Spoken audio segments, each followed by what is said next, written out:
नमस्कार दोस्तों, मैं हूं रामेश्वर हुडगिर और आप देख रहे हैं आपका और मेरा यूट्यूब चैनल शुभ वास्तु विशेष। तो दोस्तों, आज का जो टॉपिक है वो है मीन राशि के ऊपर। तो मीन राशि की पूरी लाइफ के बारे में तो हम एक नज़र लाइफ के ऊपर एक नज़र डालेंगे, लेकिन उससे भी पहले आने वाले कुछ 4-5 महीने हैं तो उसके ऊपर एक नज़र डालेंगे। उसके बाद हम देखेंगे कि मीन राशि वाले जो लोग हैं उनकी लाइफ एक्चुअल में होती कैसी। ठीक है, तो चलिए वीडियो शुरू करते हैं। लेकिन वीडियो शुरू करने से पहले यदि आप चैनल पर नए हैं तो चैनल को सब्सक्राइब कर लीजिए और बेल आइकन को प्रेस करना ना भूलें, क्योंकि वास्तुशास्त्र और ज्योतिष शास्त्र से रिलेटेड ही वीडियो हमारे चैनल पर अपलोड होती है। तो चलिए बढ़ते टॉपिक की तरफ। तो दोस्तों, आने वाले मीन राशि के लोगों के लिए आने वाले जो भी जितने भी महीने 4-5 महीने बचे इस साल के, तो वो इतने ब्लेसिंग भरे हैं, इतने मतलब एनर्जेटिक हैं, या फिर यूँ कह सकते हैं कि आप इस दौरान मतलब इतने क्या कहा जाए उसके लिए, इतने खुश आप रहेंगे इन 4-5 महीनों में कि अब आपकी जो खुशी है उसका क्या कारण हो सकता है। ठीक है, अभी ये भी तो ज़रूरी है कि खुशी का कारण होता क्या है। तो ऐसा है दोस्तों कि 2-4 महीने ऐसे हैं कि आपकी जो भी मन की इच्छा रहेगी वो पूरी होने वाली है। ठीक है, साथ ही साथ आपके कहीं पर किसी जगह पर यदि आपके पैसे अटके हुए हैं तो वो मिल जाएंगे, या फिर वो तो मिलेंगे ही मिलेंगे, लेकिन आपको कहीं से भी धन लाभ होने की बहुत ही, यानी कि 100%, ये आप मेरे से लिख लीजिए, गारंटी ले लीजिए कि वो कितना भी हो सकता है। ऐसा नहीं कि धन लाभ यानी कि कुछ खजाना मिल जाए। ठीक है ना, धन लाभ का मतलब होता है कि लक्ष्मी का आपके और आने का इशारा देना। ठीक है, तो इसका मतलब ये होता है धन लाभ का। ऐसा नहीं कि आपको धन लाभ बोला है इसका मतलब ये कि कोई आपको खजाना मिल जाएगा या फिर रातों रात आप कुछ ऐसा कुछ हो जाए कि सोना या फिर चांदी कुछ मिल जाए, ऐसा नहीं होता दोस्तों। ठीक है, तो होता यह है दोस्तों कि या तो आपके अटके हुए पैसे मिलेंगे या फिर आपको कहीं से धन लाभ होगा। और यदि आपकी शादी, जिन लोगों की शादी नहीं हुई है और वो शादी के लिए इच्छुक है, यानी कि आप ट्राई कर रहे थे बहुत समय से और वो आपकी शादी अभी तक मतलब वो चल करके नहीं आ रहा था कि ठीक से नहीं गया, या तो आप में कुछ प्रॉब्लम आ रहा था या फिर सामने वाली पार्टी होती है जो, तो उसमें कुछ उलझने हो रही थी, या फिर कुछ कहते हैं ना कि जो योग होता है वो नहीं आ रहा था। लेकिन यदि आप इस वक्त ट्राई कर रहे हैं, ये सोच रहे हैं कि शादी करनी है, तो इस दौरान आपके लिए शादी पक्की होने की 101% गारंटी है। ठीक है, तो आपने जितना भी सब्र किया है, मीन राशि वाले जितने भी जातक होते हैं उन्होंने बहुत ही सब्र किया है। सब्र का मतलब बांध टूटने को आया ही था, अभी तक आपने सब्र किया है, तो आपको अभी इसका फल मिलने का सही टाइम आ गया है। अब आपको कोई चिंता करने की ज़रूरत नहीं। आने वाले जितने भी कुछ महीने 4-5 महीने बचे इस साल के, तो उसमें आप देखेंगे कि आपको इतनी सारी चीज़ें अगर एक-एक अगर मैं बता दूँ तो पूरे 5 महीने के ऊपर यही वीडियो बनेगा कि आपको क्या-क्या खुशी मिल रही है। ठीक है, और यदि जो मैंने कहा है वो उससे रिलेटेड कुछ भी नहीं हुआ तो आप मुझे 1 साल बाद भी कमेंट करिए कि आपने ऐसा-ऐसा कहा था तो ये हुआ नहीं। ठीक है, क्योंकि मैं कभी भी असत्य बोलने की चेष्टा नहीं कर सकता हूँ, क्योंकि हमारे गुरु कहते हैं कि सत्य सत्य होता है और सत्य अमर होता है। तो चलिए, ये तो एक हमारे गुरु का ध्यान करना भी ज़रूरी होता है। ठीक है, तो चलिए, मीन राशि के लोग इस वक्त अभी इस दौरान ये 4-5 महीने के दौरान जो है भगवान पर बहुत ही ज़्यादा श्रद्धा रखेंगे। ठीक है, वो क्यों रखेंगे, क्योंकि ऐसा मौसम बन रहा है और आपको ये मतलब आइडिया अब हो जाएगा कि आपका अचानक से मतलब आपका जो मन है वो पूरी तरह भगवान को समर्पित हो जाएगा और आप दान धर्मी बन जाएंगे। ये कैसे, समझ लीजिए आपने कुछ दान किया, समझ लीजिए थोड़ा आपने कुछ दान कर दिया, उसके बाद आपके मन में ये और इच्छा जागृत हो जाएगी कि अब मुझे और क्या करना चाहिए जिससे मुझे, तो ये होता क्या है दोस्तों कि ये भी एक भगवान की कृपा होती है।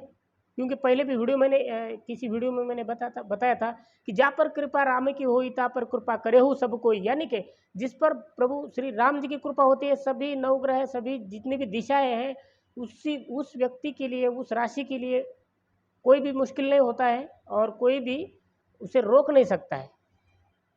तो कुल मिलाकर के बात अगर 5-6 महीने की मैं आपके सामने रखूँ तो वो ये है कि आप नाम कमाएंगे, सक्सेस कमाएंगे, लोग आपको पसंद करेंगे, आप किसी चीज़ को लेकर सेलिब्रेशन करेंगे, या तो हो सकता है आपके कुछ जो मतलब आपने सोचा था वो हो जाएगा, इसके चलते आप कुछ सेलिब्रेशन करेंगे।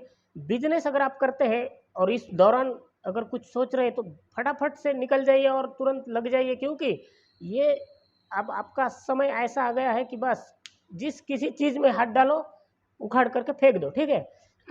और फिर से दोबारा मैं एक बात कहना चाहूँगा कि यदि आपने ये वीडियो आपकी अभी जो चल रही है वीडियो ये देखिए, और अगर आपके ज़िंदगी में आपके जीवन में ऐसा कुछ नहीं हुआ तो आप मुझे 4 साल 5 साल के बाद भी कमेंट कर सकते हैं कि ये आपने वीडियो इस टाइम पर डाला था 5 साल पहले और आपने जो बोला है वो बिल्कुल वैसा हुआ नहीं, ठीक है। तो अब बढ़ते हैं कि मीन राशि वाले लोगों की जो पूरी लाइफ होती है वो कैसी होती है, ठीक है। तो सबसे पहले मीन राशि के जो स्वामी होते हैं वो होते हैं बृहस्पति, यानी कि गुरु ग्रह जो होते हैं बृहस्पति, ये मीन राशि के स्वामी होते हैं। इनकी हाइट ज़्यादा होती है, हाइट ज़्यादा होने के कारण इनको संतान प्राप्ति में भी उसका ज़्यादा फायदा होता है। 4 स्त्रियों का सहयोग मिलता है मीन राशि वाले लोगों को, यानी कि अगर आप मेल है तो आपको 4 स्त्रियों का सहयोग मिलता है, और ये बहुत ही मतलब आपको आपके जीवन के लिए शुभ होता है, ठीक है। व्यापार में जैसे कि अभी हमने देखा है कि व्यापार में किसी भी वक्त आपको अच्छी स्थिति हो सकती है, क्योंकि वो स्थिति के ऊपर होता है, नक्षत्र के ऊपर होता है। तो मीन राशि वाले लोगों को किसी भी वक्त व्यापार के लिए बहुत ही अच्छी स्थिति होती है। आप बिंदास्त होकर के व्यापार करने की सोच रहे हैं तो बिंदास्त होकर के आप व्यापार में मतलब पूरे दिलो जान से आप कूद जाइए, ठीक है। अब बात आती है कि मीन राशि वाले जितने भी जातक होते हैं उनकी आयु साल जन्म से, समझ लीजिए आज उनका जन्म हुआ है, उसके बाद चौथा साल, 15वां साल, 20वां साल और 40वां साल, ये साल इनको सावधानी रखनी होती है। वो क्यों रखनी होती है? क्योंकि उस वक्त जो ग्रह का जो खेल होता है ना, वो मीन राशि वाले लोगों को उलझन में डालने के लिए और शारीरिक पीड़ा, मानसिक पीड़ा देने के लिए होते हैं। तो इस दौरान सिर्फ जैसे समझ लीजिए आपकी उम्र का चौथा साल शुरू हो गया तो वो पूरा साल आपको, खास करके जब आश्लेषा नक्षत्र हो, ठीक है, ध्यान रहिए, ध्यान से सुनिए मैं क्या कह रहा हूँ कि जब भी समझ लिया, अभी मैंने जो बताया कि चौथा साल, ठीक है, आप अभी समझ लीजिए आप बचपन में है तो आपका चौथा साल, चौथे साल में कोई भी वक्त किसी भी वक्त आश्लेषा नक्षत्र होता होगा तो उस दौरान आपको बहुत ही सतर्क रहना है, क्योंकि वो सब आपको शारीरिक पीड़ा देने के लिए होता है। तो उस वक्त यदि आप सावधान रहेंगे तो आपको ज़्यादा परेशानी का सामना नहीं करना पड़ेगा, ठीक है। तो इनकी जो मतलब पूरी आयु होती है मीन राशि वाले लोगों की 85 साल होती है, ठीक है। उसके बाद जो होती है इनकी जो जीवन रेखा होती है वो समाप्त होती है। अब सवाल ये आता है कि इनकी मृत्यु का कारण क्या होता है। तो दोस्तों, मीन राशि वाले जितने भी जातक होते हैं उनकी मृत्यु का कारण ऊंचाई से गिरकर होता है। आप यदि आपको ये विश्वास नहीं इस बात पर तो आप किसी भी मीन राशि के व्यक्ति को देख लीजिए, आपको पता चल जाएगा कि ज़्यादातर लोग 70% लोग ऊंचाई से गिरकर ही उनकी मौत हुई है। और क्योंकि मैंने पहले भी बताया कि असत्य वचन, हम तो सत्य के सेवक हैं, इसलिए हम असत्य वचन बिल्कुल भी नहीं कह सकते, ठीक है। या समझ, ये ऊंचाई से गिर सककर मृत्यु होती है या फिर किसी जानवर के ऊपर बैठने से, वो उससे गिरने से, मतलब यानी कि ऐसा नहीं कि ऊंचाई से ही वो किसी जानवर पर बैठे, या फिर समझ लीजिए घोड़े पे बैठे हैं या फिर किसी और जानवर पर बैठे हैं तो वो जब तेज दौड़ता है तो उससे गिरकर भी मौत हो सकती है, ध्यान रखिए, ठीक है। तो आप भी, आपका जो घात मास होता है वो होता है फाल्गुन, घात तिथि जो होती है 1, 10, 15 होती है, घातवार शुक्रवार होता है। जब शुक्रवार के दिन अश्लेषा नक्षत्र हो तो आप अपने इष्ट देव को उनका नाम स्मरण करें, याद रहे। अश्लेषा नक्षत्र पर यदि शुक्रवार आए तो आप अपने इष्ट देव यानी कि भगवान दत्तात्रेय को उस दिन आप उनका 108 बार जाप कर सकते हैं, क्योंकि ये आपकी सेहत के लिए, आपके जीवन के लिए अच्छा होता है, ठीक है। और घात नक्षत्र अश्लेषा, जैसे कि मैंने अभी बताया, ठीक है। घात योग वज्र होता है, घात करण चतुष्पाद होता है, घात प्रहर चौथा होता है, घात चंद्र यदि आप पुरुष है तो 5वां होता है, अगर आप स्त्री है तो 12वां होता है। अब मीन राशि वाले लोगों के लिए एक बात बता देता हूँ कि आपके जो आपका सांपों के साथ संबंध है, ठीक है, अब वो कैसे है, क्यों है, ये मैं किसी ये वीडियो बहुत ही लंबा होता जा रहा है, इसलिए मैं आपको एक बात बताता हूँ कि आपका जो संबंध आता है वो सांप से आपका बहुत ही गहरा संबंध है। यदि आपको सांप का और मीन राशि वाले लोगों का क्या संबंध है और क्या गहरा संबंध है, यदि आपको ये जानना है, ये उत्सुक है आप इसके लिए, तो आप यदि आप हमें कमेंट करेंगे तो इसके ऊपर ज़रूर हम वीडियो लेकर आएंगे।